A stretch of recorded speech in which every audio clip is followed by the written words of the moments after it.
జమ్మూ కాశ్మీర్లోని పెహల్గాం వద్ద పర్యాటకులపై సాయుధ ముష్కరుల దాడిని ఆలగడ్డ ముస్లిం సంఘ నాయకులు తీవ్రంగా ఖండించారు.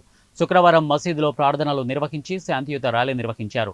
ఆలగడ్డ మండల ప్రభుత్వ ఖాజీ మహమ్మద్ జాఫర్ సాదిక్, ఆలగడ్డ ముస్లిం వెల్ఫేర్ అసోసియేషన్ ప్రధాన కార్యదర్శి ఆమీర్ భాషాలు మాట్లాడుతూ, ఇది అత్యంత హేయమైన చర్య అని, ఇస్లాంలో ఇటువంటి మతపరమైన చర్యలకు తావు లేదని పేర్కొన్నారు.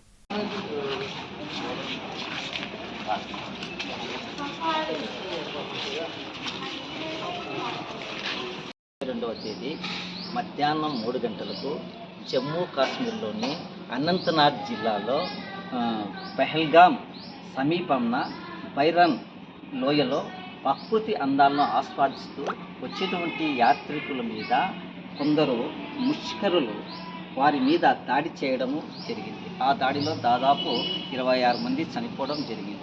ఇది ఈ యొక్క దుర్ఘటన చాలా అమానుష్యమైనది, రాక్షసత్వం కూడుకున్నది, మానవత్వాన్ని మంటగలిపినటువంటి దుర్ఘటన.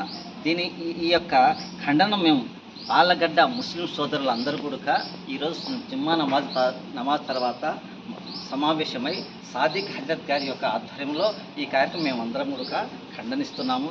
దీన్ని ముక్తకంఠంతో కూడా ఈ యొక్క దుర్మార్గపు చర్యను, ఈ అమానుష చర్యను కూడా ఖండిస్తూ ఇక్కడ మనం అందరం ఒకటే అనే ఒక భావన తెలుపుతూ ఈ యొక్క సందర్భంగా ఈ యొక్క ముష్కరుల అంటే ఈ సాయుధ ముష్కరుల వాళ్ళ యొక్క చేసినటువంటి దుర్ఘటనను ఖండిస్తున్నాం.